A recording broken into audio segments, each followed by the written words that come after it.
When Samoans first began coming to the United States in the early 1900s, they were looking for a place to belong.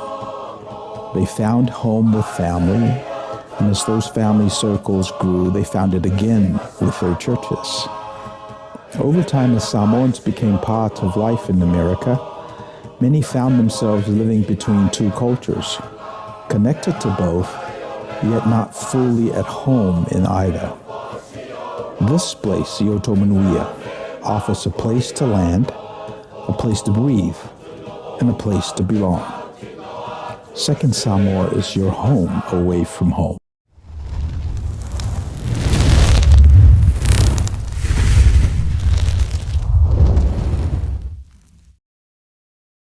I think we should start with a prayer. Well, if you want to say a prayer, and I also would like to say a prayer, if that's okay, from my grandmother. Sure.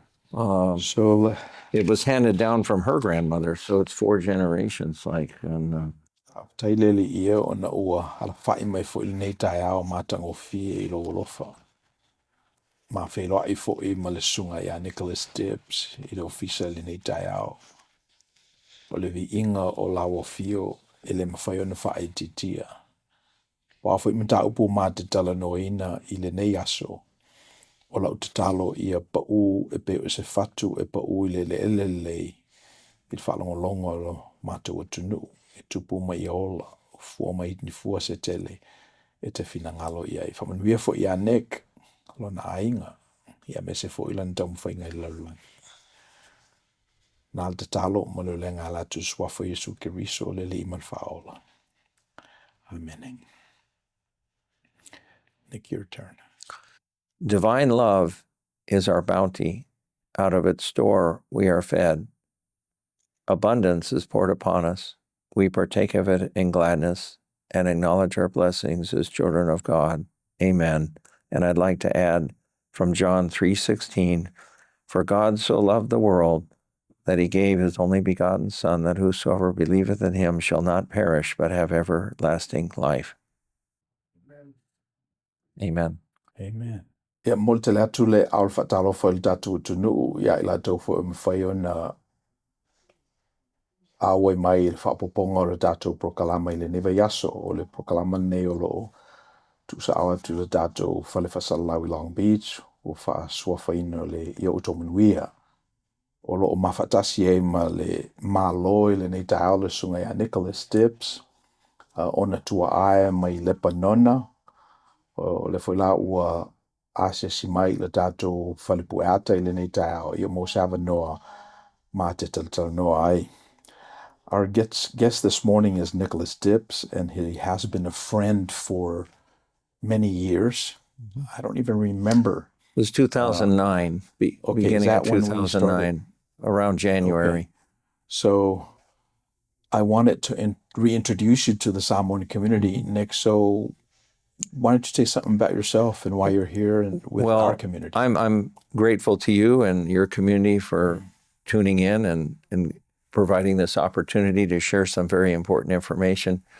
I had my first introduction to the Samoan community, as far as I recall, is when I met you when you were first running for city council. And we were down at City Hall when you were filing your papers. I happened to just go to see who was running and what the process was about. I had just finished running for Congress for the first time as an independent and received over 43,000 votes here in Long Beach, Compton, and Carson. But have you met Samoans before you met me? What was your experience with our community? I had, seen them and knew that they were Samoans, but I never really had someone who, that I could engage with on an ongoing basis. So I thank you for that. And so would it be fair to say that before you met me, your knowledge of the Samoan community was anecdotal, let's say? Yeah, it was very limited. Very limited. Yeah. Now, you grew up here in California. Yeah, I was born and raised here in Long Beach, born at Community Hospital, and then we lived in North Long Beach, not far from this location. Oh, where'd you go to high school? Well, I went to Hamilton Junior High in North Long Beach, and then we moved to Garden Grove. Okay. And then I did the 10th, 11th, and 12th grade at Pacifica High School in Garden Grove. Okay. So there's Samoans that go to school both at Hamilton Middle School here Mhm. in Long Beach and then Pacifica. Did you encounter any of them? Or Not too many. It's very, where are they normally at, the Samoan kids? well, I know in Garden Grove, quite a few of them are, I think, at Garden Grove High School and at some of the other high schools. I haven't seen very many Samoans at Pacifica, where I went to high school, but like all minorities, I think all of the minority communities deserve utmost respect, and they have their culture and their history, which we can all learn from. And so, Right. But yeah, so I mean, even that expression is sort of like anecdotal, right? We can learn from all minorities in this. It's like my white friends when they say, "Oh, I have a black friend in Compton." It's one of those expressions that we need to double click on. So, were they mostly in sports, Samoan kids that you grew up with? well, I don't remember growing up with any Samoan Okay, okay. when I was in high school. In Long Beach and Garden Grove. I don't recall them in Long Beach either at that time, and this was way back in the 70s. But I, have seen them around here and there. How can you tell? Well, I mean, I like to identify, okay, well, someone's an African American, someone is a Arab American, or someone is where is their background from? Right. And not in a negative way, but No, no, no, no, no. Just to learn. It's the boxes that we put things in so that we were able to identify them, label them, and be at peace with them. And I think it's important for not only myself but others to learn as much as they can about other cultures. And of course, in Garden Grove, we have a large Vietnamese American community. And so I've had a chance, since meeting you, I've met a whole lot of different Samoan folks. Right. And the only reason why I'm dwelling on this is because this sort of like speaks to how we're holding our differences, right? So your relationship to the Samoan community prior to you meeting a Samoan, that's me, was really anecdotal. And it was really, you couldn't care less, right? It's not that you wouldn't care less, but it's just that there's so much data surrounding people that unless they slow down and pay attention to the roses, they won't be able to discern beauty. Well, right? I thank you for taking the time to talk with me on the day we met, and that kind of helped. And then I volunteered on your 3 city council races, and I had a chance to meet more Samoans. And then at the church that I attend, we host a Samoan congregation with Pastor Sam Sagali and your former cousins, Elizabeth Foisia, who's passed away, and her husband, Junior. Yeah. So since then you've distinguished. Yeah, yes. Yeah. Now you probably can't tell the difference between a Samoan and a Tongan and a Tokelauan, but you sort of like have a little general category of what Polynesians are, right? Yes. Or Micronesians or Melanesians for that matter. So you've come a long way. And the invitation for you to be here is to reintroduce yourself to the Samoan community, and then heighten your sensitivity to who we are as a people. Now, we start off with the language because that's sort of like a natural moat that you can come up to the abyss and then cannot go past, right? But a lot of Samoans have been able to go up to the English abyss and sort of like, learn the language, figure out the idiosyncrasies, right? And some of them have been very successful in the Anglo culture. What I will say to you is when I've attended your church and also Pastor Sam Sagali's congregational church, or their congregation, the singing, the music is very harmonious. And even though I don't know the language, I'm attracted to that. Yeah. And so it's been a special journey that I hope will continue, of course, engaging with the Samoan community and as well as other minority groups, and to learn more And so I see the love in their heart when they're singing, when they're conducting the church services, and so on. And so besides your congregation, I'm intimately in touch with Pastor Sam Sagali of the AOG congregation here in Long Beach. And then in Garden Grove, where I live, the mayor had a prayer breakfast. And I had no idea who was going to say the invocation for the, and who was it? It was the pastor of the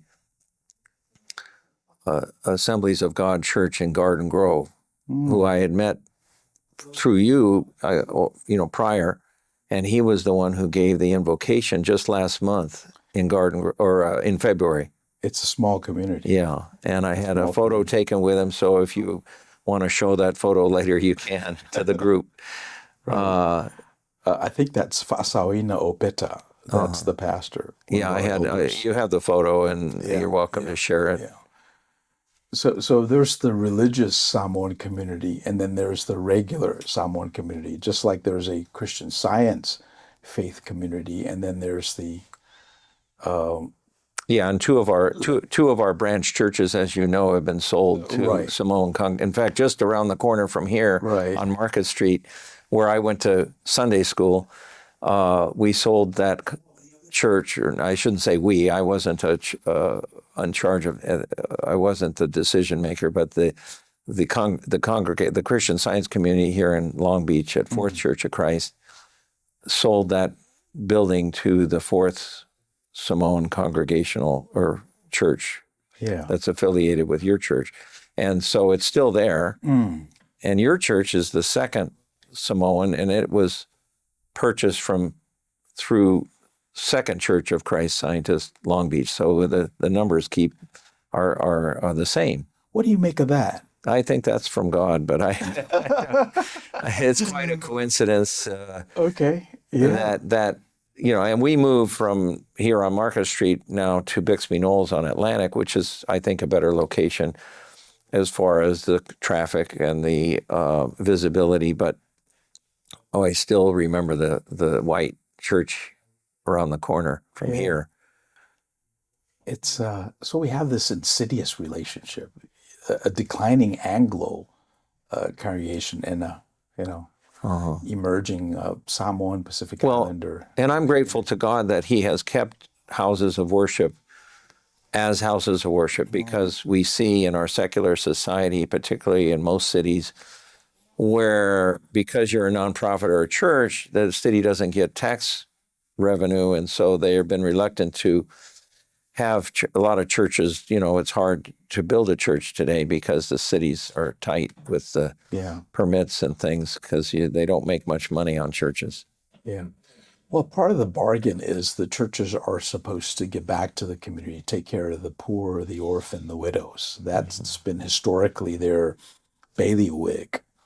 Some churches have focused just on their members at the expense of community falling apart around them, and thus the declining mainline churches.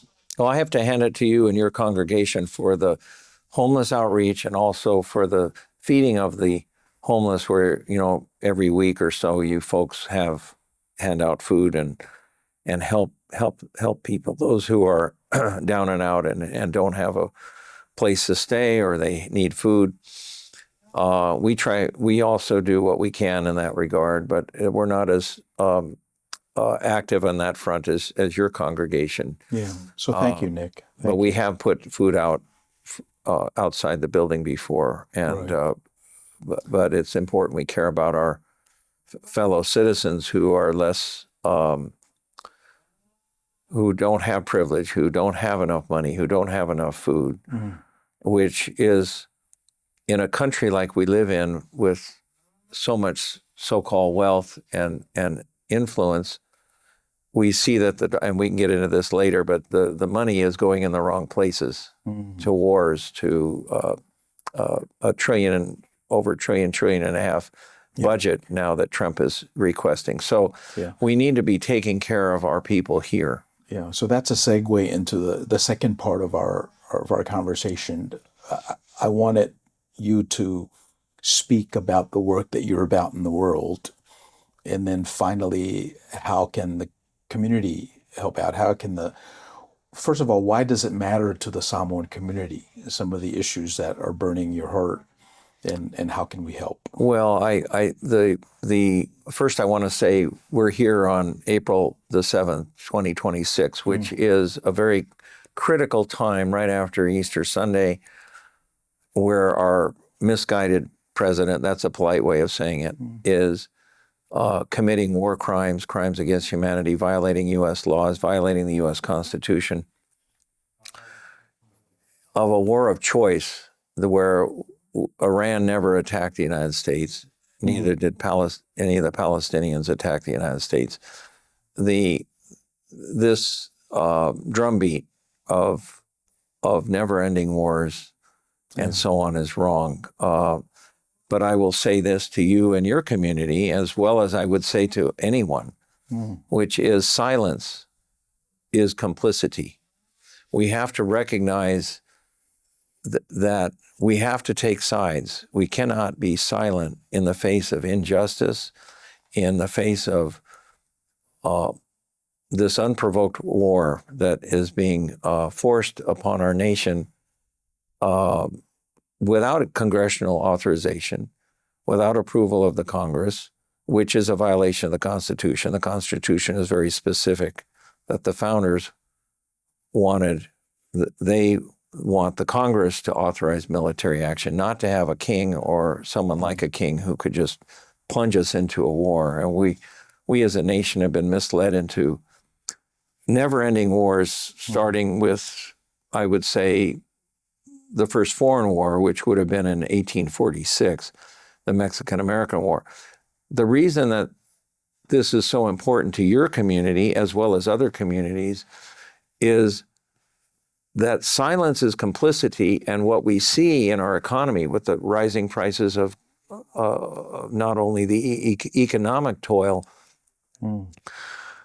but this it's a moral and a spiritual degradation of our nation, that we are plunging into the immoral abyss of ongoing war crimes, crimes against humanity, violations of international law, and violations of our U.S. Constitution and U.S. laws, and we're squandering trillions of dollars borrowing money from our future generations, plunging our country into this abyss of huge debt to finance wars that profit a very tiny group of people. And the profit incentive in war and conflict. And I have a book here, which I can share, which is titled Addicted to War. And addictedtowar.com is the website. But we've been misled, and silence is complicity. It's important to your community. So when you talk about our community, silence is golden. It's a sign of respect. And that's what keeps those choirs singing, because they're listening to the voice next door and they're syncing their voice with theirs.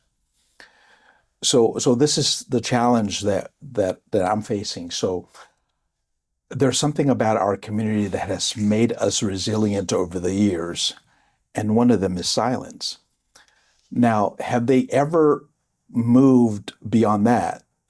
And the answer is yes, right? When they became independent from the British government and the New Zealand government in 1962. Yes, when it's hard enough, when it's time, right? That's when the silence is broken. So even if you listen to my speaking, it's very slowly, it's like the waves crashing. And there's 310,000 Samoans in this country that think like this, that have their being like this, only they speak a different language, right? So I understand. We're looking at the same data, right? But if you're going to get our people to say that this matters, such that we're willing to break the silence, then, I don't know if we're there quite yet. So part of the conversation, and the reason why we're having this conversation, because I know you're passionate about those issues. You've been pounding it on my head for years, but we've never had a platform where now it's not just me that's listening, but we're talking about hundreds of people in our community that may be listening to this perspective for the very first time. Because Samoa is perhaps 95% Christian, and we have this relationship between the Abrahamic faith and the Christian faith, right? And so for a long time, this is how they've made sense of the world. They're Judeo-Christian religion. Yeah. Well, let me address the issue of silence. What I'm saying is, if we see a murder going on or we see crime happening, we see something going on that's not right.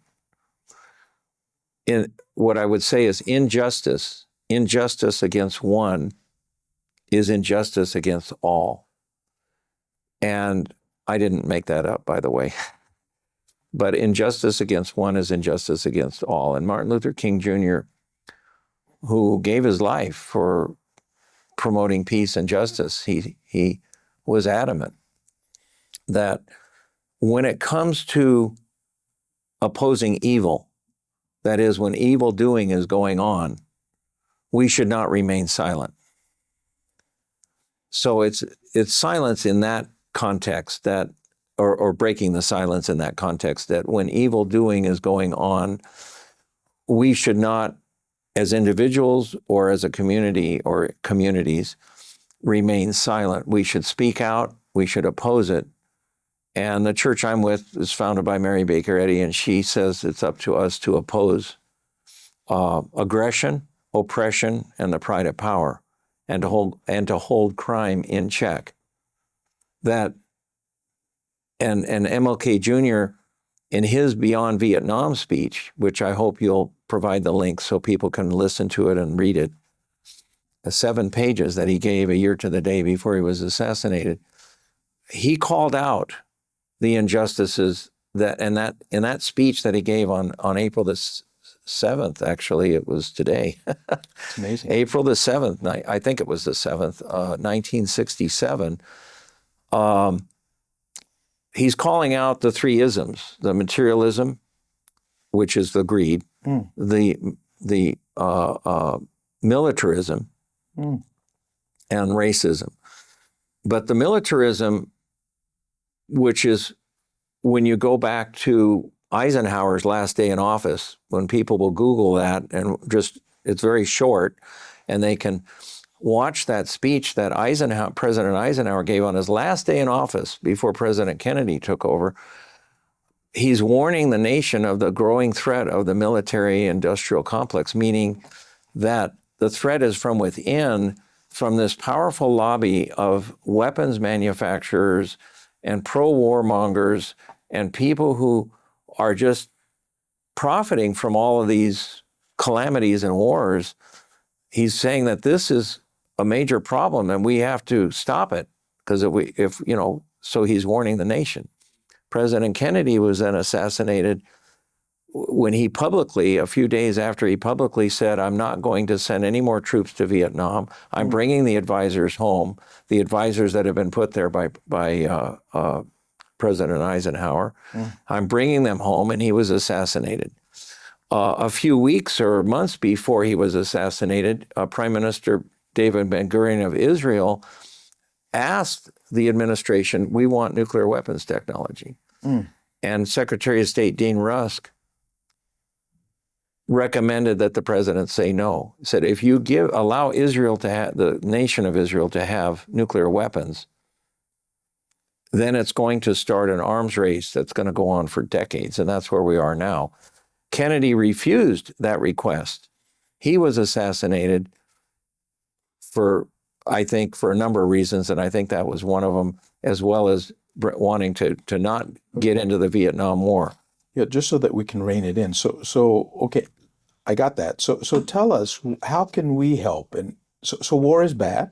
I think the Bible says something about that, and Jesus manifested peace, right? But what then should we do? What would be the call to action? The call to action, first off, I'm going to mention Anna Baltzer. Anna Baltzer is a Jewish American, very prominent young lady who's a Fulbright scholar.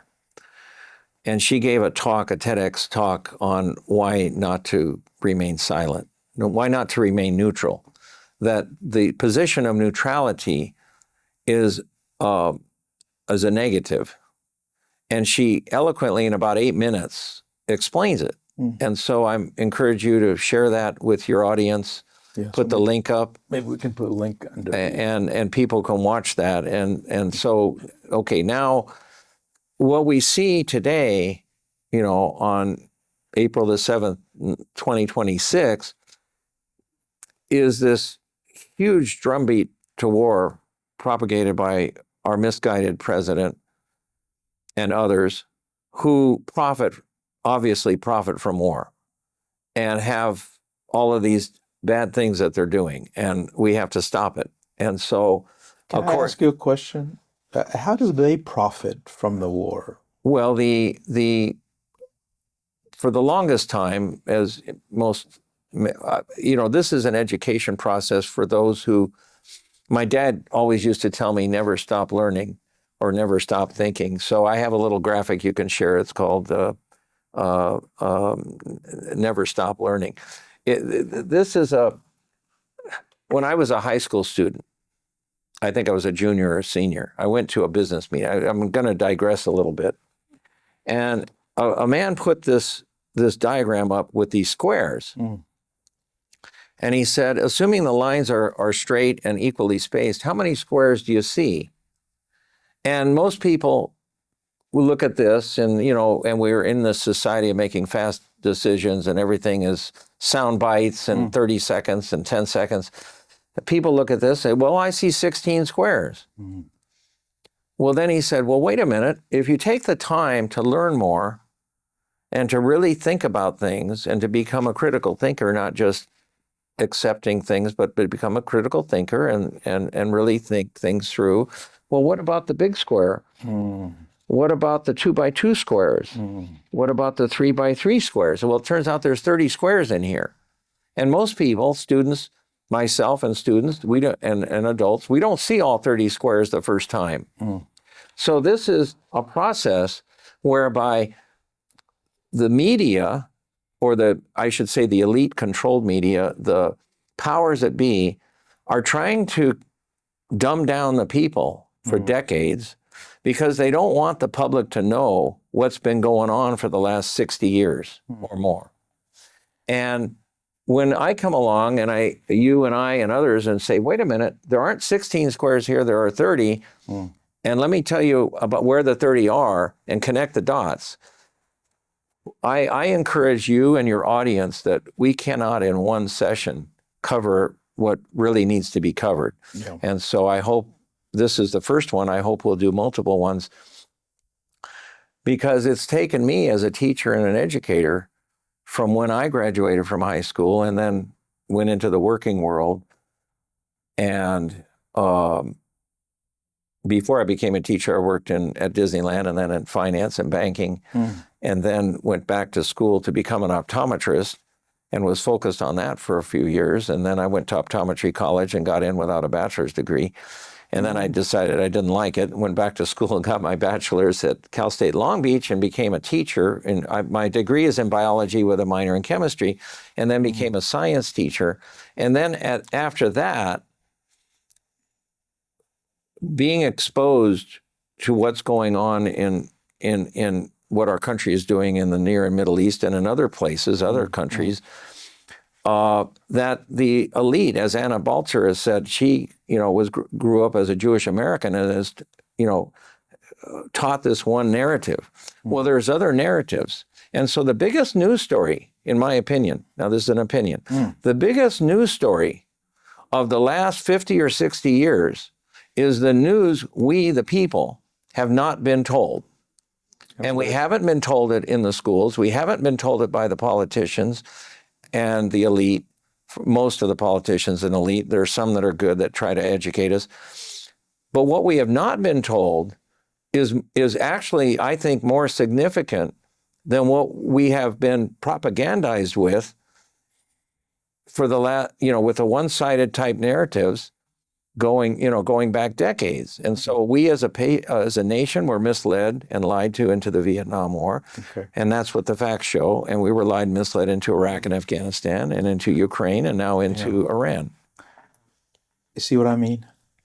I ask, how do they profit from the war? Oh, how do they profit? And I get a dissertation. And this and because of silence is golden in our community, we just like... Okay, so the profit... But you lost me when you didn't answer the question. Okay, well, so this is and they would politely sit there and kind of like... The money that's made from the sale of weapons, who is the biggest lobby on Capitol Hill? Who are the most influential group in our nation's capital? It's the weapons manufacturers. Okay. Because they sell the weapons. Now, Abraham Lincoln, during the Civil War, he was very, very upset that individuals and companies were profiting off the Civil War. What we really need in this country is to take the profit incentive out, because of the profit incentive of every bullet, and Eisenhower talked about this too, for every bullet and missile that's fired is less money we have to help the poor and to help people go to college and to help with health care, et cetera. So the people who are profiting from all of this, of all of these different wars, then provide significant campaign contributions to the politicians to get their people elected. And that's why it's so hard for people like you and me to get elected, because the system is controlled by the money from the elite who get it from the sale of the weapons, then use some of that profit to enrich the politicians. Let me see. So the weapons are manufactured by certain companies. They do research, they do development, and then they put a tag on, and then they sell it to the military in exchange for money, and then money goes into their shareholders, and it gets distributed to the shareholders. And many of the shareholders are people like you and me, pension plans maybe? Well, that isn't the big money is then circled back and given in campaign contributions and donations to help get their pro-war people elected so they can keep the wars going. Okay. So by electing pro-war candidates who will vote for these big budgets, like Trump wants $1.5 trillion he's asking for the Department of Defense, which is normally only $1 trillion. So he wants another $500 billion.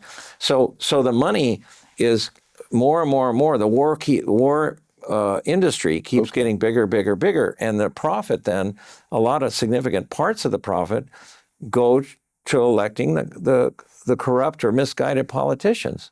Okay, but I'm talking about how are they making money? They're making money, when you say they, the manufacturer of the weapons manufacturers, and then also the politicians who have stock in those companies. Okay. The generals who, when they retire, they get a nice cushy job working for Boeing or working for Martin Marietta or some other company. Or companies. So there's this revolving door on Capitol Hill. If you're a general or a colonel or somebody and you retire and you go to work for a defense company, you're making a lot of money. Right. The congressmen, then they get jobs working for the defense companies. And then the contributions come in by the millions to help elect these people. Okay. So something new about this war, right, that I paid attention to, you'd have a $1 billion plane shot down by a $2,000 drone. Mm-hmm. Yeah. It's almost like a David and Goliath.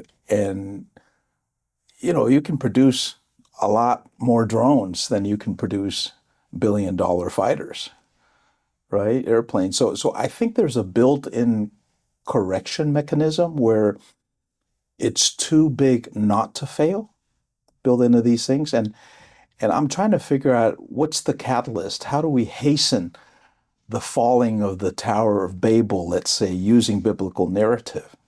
And how can a small community participate in that? So what I would say is to your community and others as well, we have to get organized. We have to support pro-peace, pro-justice.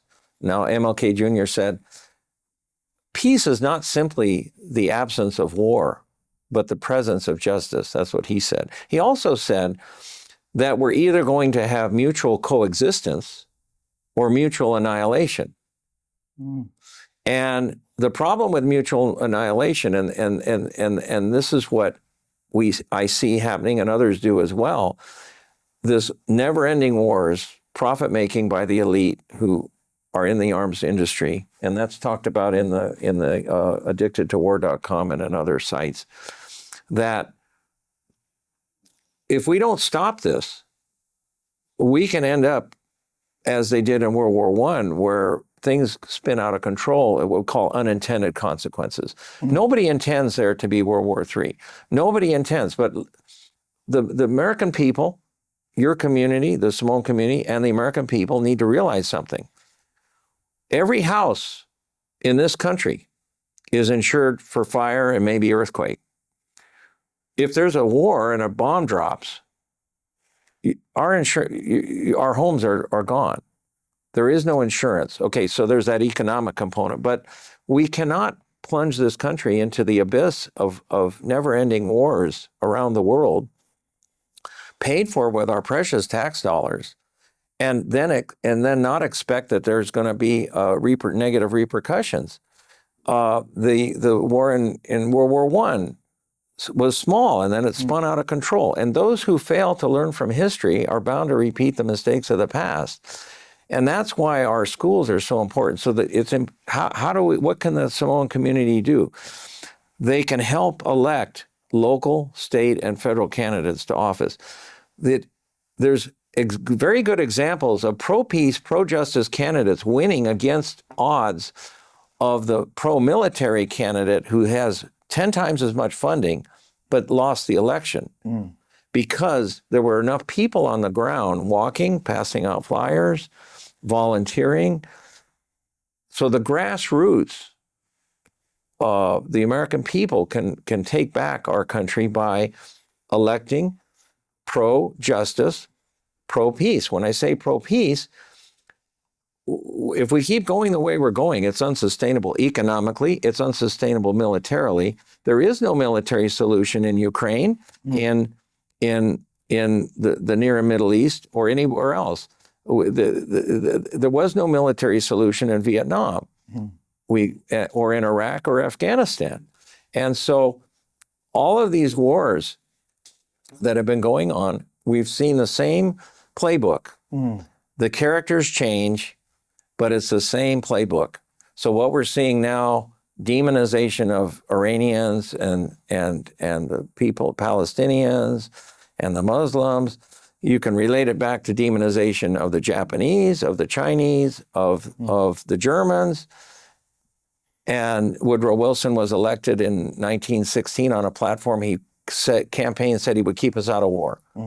He made an abrupt switch after getting elected, got us into World War I, and people were so angry with him they would throw tomatoes and eggs wherever he went in public, in most places, because he had gone back on his word. And just like Trump has gone back on his word, saying he's going to keep us out of wars.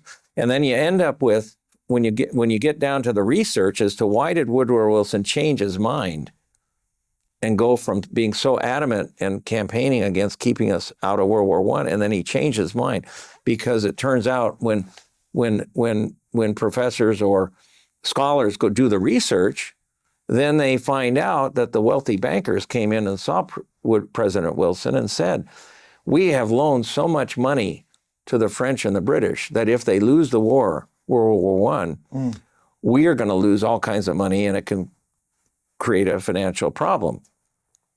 So he did the about switch, and in order to try to justify it, he created a propaganda machine in the basement of the White House to demonize and vilify the Germans. Right. And we see the same kind of demonization and vilification then to the Japanese, to Muslims, to Middle Eastern people, and so on. And so it's and the Vietnamese, during that war. And that information came from The Untold History of the United States by Oliver Stone. Thank you for spending time with us. If you found this content helpful, please like the video, share it with others, and subscribe to the channel so we can continue bringing these insights directly to you. Yo Manuia.